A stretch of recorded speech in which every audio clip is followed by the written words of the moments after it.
राजकीय आखाडा तापला आणि एकूणच पश्चिम महाराष्ट्रात काय घडतंय हे जाणून घेण्यासाठी आपण थेट कोल्हापुरात जाऊयात। आपल्याबरोबर आपले प्रतिनिधी प्रताप नाईक आहेत। दोन महत्त्वाच्या लढती आपल्याला तिथे पाहायला मिळतात, एक म्हणजे कोल्हापूरची आणि दुसरी म्हणजे हातकणंगल्याची।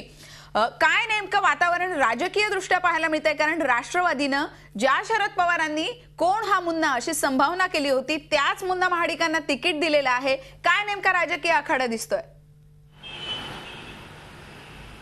नक्कीच सुवर्ण 2004ला ज्यावेळा मुन्ना महाडिक हे धनंजय महाडिक ज्यावेळा शिवसेनेकडून निवडणूक लढवत होते त्यावेळेला सदस्यराव मंडलिकांचा प्रचार करत असताना त्यांनी कोण हा मुन्ना असा प्रश्नचिन्ह उपस्थित केला होता।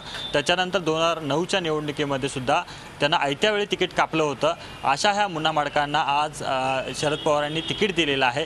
कुठेतरी इलेक्टिव्ह मेरिट पाहिलेलं आहे आणि त्याच्यानंतर हे तिकीट दिलेलं आहे। कोल्हापूर लोकसभा मतदारसंघामध्ये महाडिक हा फॅक्टर खूप महत्त्वाचा आहे, त्याच्यामुळेच कुठेतरी ह्या पवारांनी महाडिक यांना तिकीट दिलेलं आहे। दुसरी गोष्ट अशी आहे की आता यांच्या विरोधात म्हणजे राष्ट्रवादीच्या विरोधात कोण उमेदवार असेल याकडे सगळ्यांचं संपूर्ण कोल्हापूर जिल्ह्याचं लक्ष लागून राहिलेलं आहे। खासदार सदस्यराव मंडलिकांनी आधीच स्पष्ट केलेलं आहे की आम्ही निवडणूक लढवायला तयार आहे, पण आम्हाला आता महायुतीकडून कशा प्रकारची ऑफर येते किंवा महायुतीकडून स्वाभिमानीकडून जर तिकीट मिळालं तर आम्हाला चांगलं होईल अशा प्रकारची भावना त्यांची आहे।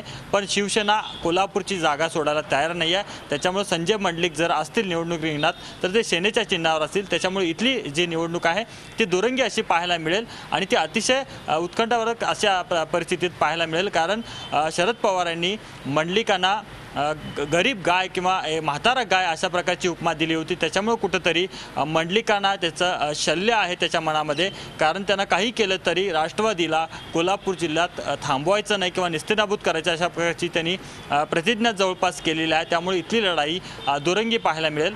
हातकणंगले लोकसभा मतदारसंघात आपण पाहिलं तर महायुतीकडून आज राजू शेट्टींचं नाव जाहीर करण्यात आलं अपेक्षेप्रमाणे होतं, कारण या हातकणंगले लोकसभा मतदारसंघामध्ये राजू शेट्टी यांनी राष्ट्रवादीच्या उमेदवाराला पराभूत करून त्या ठिकाणी विजय मिळवला होता। त्याच्यामुळे कुठेतरी सेनेची मदत घेऊन राजू शेट्टींना आणखीन ती ताकद वाढवता आलेली आहे।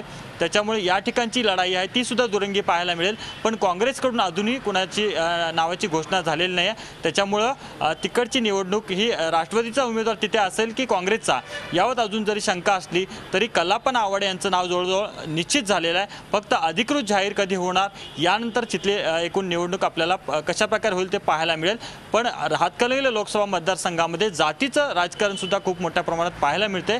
त्याच्यामुळे राजू शेट्टी आणि कल्लापन आवाडे या दोन्ही लिंगायत जैन समाजाच्या नेत्यांमध्ये कशा प्रकारची लढत होते हे सगळे याकडे सगळ्यांचं लक्ष लागून राहिलेलं आहे। बरोबर आहे, धन्यवाद प्रताप। एकूण राजकीय दृष्ट्या अत्यंत संवेदनशील असे हे मतदारसंघ आहेत आणि त्यामुळे नेमका हा आखाडा कसा रंगणार आहे, पवारांची प्रतिष्ठा इथं पणाला लागलेली पाहायला मिळू शकते। कशा प्रकारे लढत ही होणार आहे यावर आपण लक्ष ठेवून राहू। धन्यवाद।